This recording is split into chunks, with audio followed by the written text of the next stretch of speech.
கோடை விழா நடைபெறும் ஏற்காட்டில் பலத்த காற்றுடன் கனமழை பெய்து வருவதால் சேர்வராயன் மலைக்கு செல்லும் பாதையில் மரம் ஒன்று விழுந்து போக்குவரத்து பாதிக்கப்பட்டிருக்கிறது.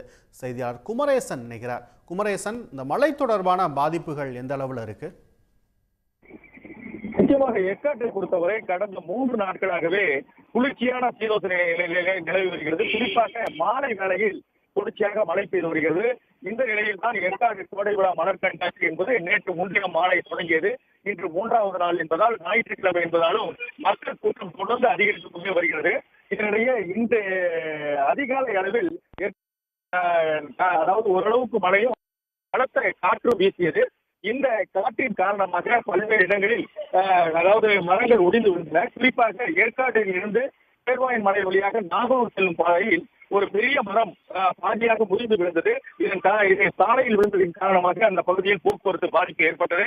உடனடியாக அந்த பகுதிக்கு சென்ற வருவாய்த்துறையினர் மற்றும் காவல்துறையினர் பணியாளர்களை கொண்டு அந்த மரத்தை அப்புறப்படுத்தும் பணியில் ஈடுபட்டனர். சுமார் 2 மணி நேரத்தில் அந்த மரம் அப்புறப்படுத்தப்பட்டு தற்போது போக்குவரத்து சீர் செய்யப்பட்டிருக்கிறது.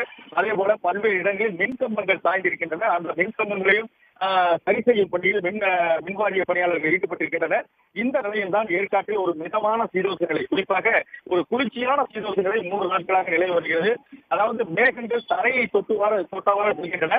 இந்த அதிகாலையிலிருந்து அதிக அளவில் மேகமூட்டம் இருப்பதன் காரணமாக வாகனங்கள் அனைத்து முகப்பு விளக்கு எரிய விட்டபடி செல்கின்றன. இந்த ஞாயிற்றுக்கிழமை என்பதால் பல்வேறு பகுதிகள், தமிழ்நாட்டில் உள்ள பல்வேறு பகுதிகள் மட்டுமல்லாமல் பெங்களூர், கேரளா உள்ளிட்ட பல்வேறு அண்டை மாநிலங்களிலிருந்தும் ஏராளமான சுற்றுலா பயணிகள் தங்கள் குடும்பத்தினரோடு ஏற்காட்டிற்கு வந்தவண்ணம் உள்ளனர். இந்த மேகமூட்டம் காரணமாக அவர்கள் முகப்பு விளக்குகளை எரிய விட்டபடி வருகின்றனர். மேலும் குளிர்ச்சியான சூழல் சுற்றுலா பயணிகளை வெகுவாக கவர்ந்திருக்கிறது. விவரங்களுக்கு நன்றி குமரேசன். உடனுக்குடன் செய்திகளை தெரிந்து கொள்ள சன் நியூஸ் பெல் ஐகானை கிளிக் பண்ணுங்க.